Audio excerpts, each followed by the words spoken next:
আসসালামু আলাইকুম, সবাইকে স্বাগত জানাচ্ছি আমাদের হাতে থাকা সর্বশেষ বাংলা সংবাদে। আপনাদের সাথে আছি আমি আফনান করিম। শুরুতেই সংবাদ শিরোনাম। বাঁচানো গেল না গুলিবিদ্ধ শিশু রাতুলকে, খুনি হাসিনার বিচার দাবি। ডক্টর ইউনূসের আগমনে নিউ ইয়র্কে বিএনপির উল্লাস, আওয়ামী লীগের বিক্ষোভ।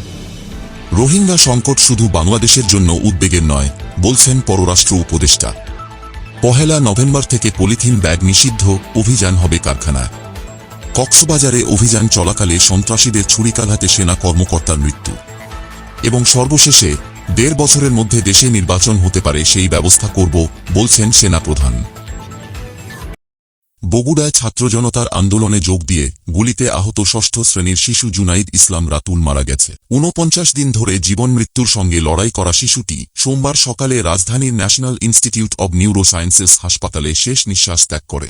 নিহত রাতুল বগুড়া উপশহরের পথ পাবলিক স্কুলের ৬ষ্ঠ শ্রেণীর শিক্ষার্থী এবং ওই এলাকার মুদি দোকানি জিয়াউর রহমানের ছেলে। রাতুলের বাবা জিয়াউর রহমান গণমাধ্যমকে ছেলের মৃত্যুর তথ্য নিশ্চিত করেছেন। জানা যায়, ৫ আগস্ট সকালে নাশতা না করে মায়ের নিষেধ সত্ত্বেও বোন জেরিন সুলতানা ও ভগ্নিপতি আমির হামজার সঙ্গে বৈষম্যবিরোধী ছাত্র আন্দোলনে যায় রাতু। একটা সময় মিছিল নিয়ে তারা বগুড়া সদর থানার অদূরে ঝাউতলার কাছে পৌঁছায়। তখন বৈষম্যবিরোধী মিছিলে পুলিশ গুলি চালালে আহত হয় রাতুল। চিকিৎসকরা জানিয়েছিলেন, রাতুল বেঁচে ফিরলেও চিরদিনের জন্য দৃষ্টিশক্তি হারাতে পারে, কিন্তু শেষ পর্যন্ত আর বেঁচে ফেরা হল না রাতুলের।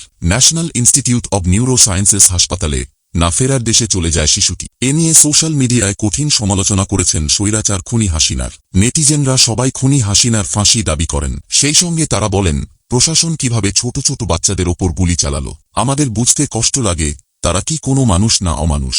তাদের কি কোনো বাচ্চা নেই? প্রশাসনের এসব কর্তা ব্যক্তিদের অচিরেই আইনের আওতায় এনে ফাঁসি কার্যকর করুন। একজন লিখেছেন, আল্লাহ ছাত্র আন্দোলনের সকল মৃত্যুকে কবুল করুন, জালেমদের বিচার দুনিয়াতে করুন।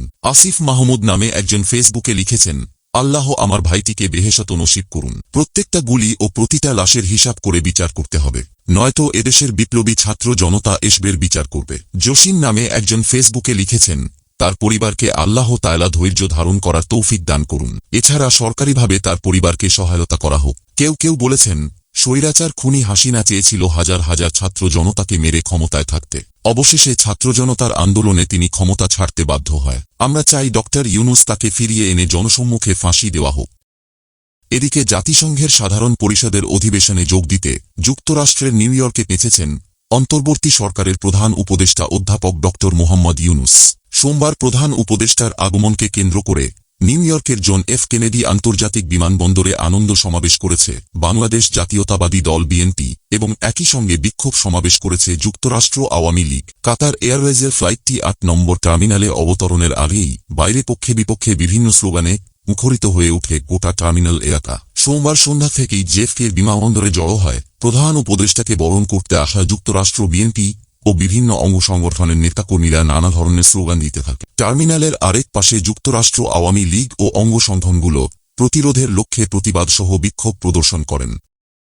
এছাড়াও অন্তর্বর্তী সরকারের পররাষ্ট্র বিষয়ক উপদেষ্টা তৌহিদ হোসেন বলেছেন, রোহিঙ্গা সংকট শুধু বাংলাদেশের উদ্বেগের বিষয় নয়। মিয়ানমার যে সংকটের সম্মুখীন হয়েছে তা আশেপাশের অঞ্চলে ছড়িয়ে পড়ার ঝুঁকি রয়েছে। নিউ ইয়র্কে জাতিসংঘ সাধারণ পরিষদের অধিবেশনের ফাঁকে কমনওয়েলথ মন্ত্রীদের বৈঠকে এসব কথা বলেন পররাষ্ট্র উপদেষ্টা।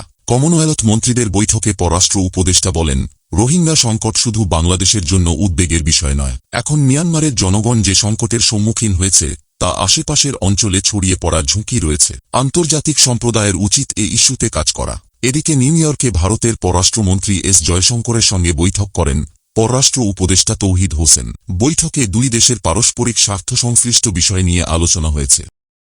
অন্যদিকে কক্সবাজারের চকরিয়া ডুলহাজারায় যৌথ বাহিনীর অভিযান চলাকালে সন্ত্রাসীদের হামলায় সেনা কর্মকর্তা লেফটেন্যান্ট তানজিম সরোয়ার নিহত হয়েছেন। মঙ্গলবার রাত ১২টার দিকে গোপন সংবাদের ভিত্তিতে যৌথ বাহিনীর একটি দল সন্ত্রাসীদের বিরুদ্ধে অভিযান পরিচালনা করে। সন্ত্রাসীরা বাহিনীর উপস্থিতি টের পেয়ে ছত্রভঙ্গ হওয়ার চেষ্টা করলে লেফটেন্যান্ট তানজিম দুই সন্ত্রাসীকে চ্যালেঞ্জ করেন। এ সময় সন্ত্রাসীরা তাকে লক্ষ্য করে গুলি ছোড়ে এবং তার ঘাড়ে ছুরিকাঘাত করে। এতে তিনি গুরুতর আহত হন।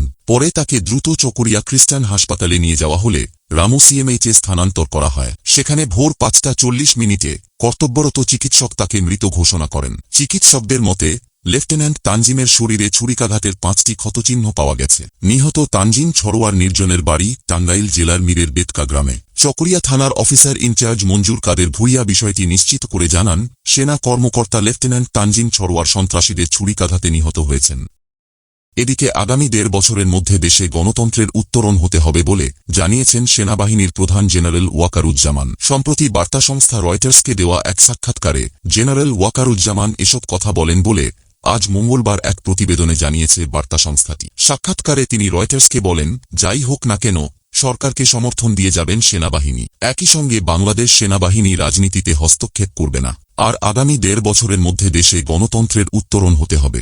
বার্তা সংস্থাটির প্রতিবেদনে বলা হয়েছে, শেখ হাসিনার পতনের পর ক্ষমতায় আসা অন্তর্বর্তীকালীন সরকারের নেওয়া প্রধান সংস্কার কাজগুলো সম্পন্ন করতে সাহায্য করার জন্য যাই হোক না কেন অন্তর্বর্তী সরকারকে সমর্থন করার প্রতিশ্রুতি দিয়েছেন বাংলাদেশের সেনাপ্রধান, যাতে আগামী 18 মাসের মধ্যে দেশে নির্বাচন অনুষ্ঠিত হতে পারে। রয়টার্স বলছে, গত আগস্টের শুরুতে হাসিনার বিরুদ্ধে ছাত্রনেতৃত্বাধীন বিক্ষোভে জেনারেল ওয়াকারুজ্জামান এবং সেনাবাহিনী কোনো বাধা দেয়নি। আর এতেই শেখ হাসিনার ভাগ্য নির্ধারিত হয়ে যায় এবং 15 বছর ক্ষমতায় থাকার পর স্বৈরাচারী এই শাসক পদত্যাগ করে প্রতিবেশী ভারতে পালিয়ে যান। এমন অবস্থায় গতকাল সোমবার রাজধানী ঢাকায় নিজের কার্যালয়ে রয়টার্সকে দেওয়া সাক্ষাৎকারে জেনারেল ওয়াকার বলেন, নোবেল বিজয়ী ড. মোহাম্মদ ইউনূসের নেতৃত্বে অন্তর্বর্তীকালীন সরকারে তার পূর্ণ সমর্থন রয়েছে। এছাড়া সামরিক বাহিনীকে রাজনৈতিক প্রভাব থেকে মুক্তি দেওয়ার একটি রূপরেখাও দিয়েছেন তিনি। জেনারেল ওয়াকারুজ্জামান বলেন, আমি ড. মোহাম্মদ ইউনূসের পাশে থাকব, যাই হোক না কেন, যাতে তিনি তার মিশন সম্পন্ন করতে পারেন। জেনারেল ওয়াকারুজ্জামান বলেন, সংস্কারের পর গণতন্ত্রে উত্তরণ 1 বছর থেকে 1.5 বছরের মধ্যে করা উচিত। তবে এই সময়ে ধৈর্যের প্রয়োজনীয়তার ওপরও জোর দিয়েছেন তিনি। তিনি আরও বলেন, যদি আমাকে জিজ্ঞাসা করেন তাহলে আমি বলব, এই সময়সীমার মধ্যেই আমাদের গণতান্ত্রিক প্রক্রিয়ায় প্রবেশ করা উচিত। রয়টার্স বলছে, অবশ্য বাংলাদেশের প্রধান দুটি রাজনৈতিক দল হাসিনার আওয়ামী লীগ এবং তার সবচেয়ে প্রতিদ্বন্দ্বী বাংলাদেশ জাতীয়তাবাদী দল উভয়ই গত আগস্টে অন্তর্বর্তী সরকার ক্ষমতা গ্রহণের 3 মাসের মধ্যে নির্বাচন অনুষ্ঠানের আহ্বান জানিয়েছিল। জেনারেল ওয়াকার বলছেন, অন্তর্বর্তীকালীন সরকারের প্রধান উপদেষ্টা এবং তিনি প্রতি সপ্তাহে বৈঠকে মিলিত হচ্ছেন এবং তাদের মধ্যে খুব ভালো সম্পর্ক রয়েছে। অশান্তির পর দেশকে স্থিতিশীল করার জন্য সরকারের প্রচেষ্টাকে সমর্থন করে বাংলাদেশ সেনাবাহিনী। তিনি বলেন, আমি নিশ্চিত যে আমরা যদি একসাথে কাজ করি তবে আমাদের ব্যর্থ হওয়ার কোনো কারণ নেই। অন্যদিকে আগামী 1 নভেম্বর থেকে পলিথিন জাতীয় সব ধরনের ব্যাগ নিষিদ্ধ এবং কোনো ক্রেতাকে এ ব্যাগ দেয়া যাবে না। এছাড়া পলিথিন ব্যাগ নিষিদ্ধ কার্যক্রমে কাঁচা বাজার ও পলিথিন উৎপাদন কারখানায় অভিযান চালানো হবে বলে জানিয়েছেন পরিবেশ, বন ও জলবায়ু পরিবর্তন বিষয়ক উপদেষ্টা সৈয়দা রিজওয়ানা হাসান। মঙ্গলবার এ তথ্য জানান তিনি। এর আগে সৈয়দা রিজওয়ানা হাসান জানিয়েছিলেন, আগামী 1 অক্টোবর থেকে সুপার শপে কোনো ধরনের পলিথিন বা পলিপ্রোপিলিনের ব্যাগ রাখা যাবে না, এমনকি ক্রেতাদের এ ধরনের ব্যাগ দেওয়াও যাবে না। তিনি আরও জানিয়েছিলেন, পলিথিনের বিকল্প হিসেবে প্রতিটি সুপার শপ বা শপের সামনে পাট ও কাপড়ের ব্যাগ রাখা হবে ক্রেতাদের জন্য। এবার পলিথিন ব্যাগ নিষিদ্ধের বিষয়টি বাস্তবায়নে সব ধরনের কাঁচা বাজারেও অভিযান পরিচালনা করা হবে। একই সঙ্গে এ ধরনের ব্যাগ যেন আর উৎপাদন না হয় সেজন্য কারখানাগুলোও অভিযান চালানো হবে।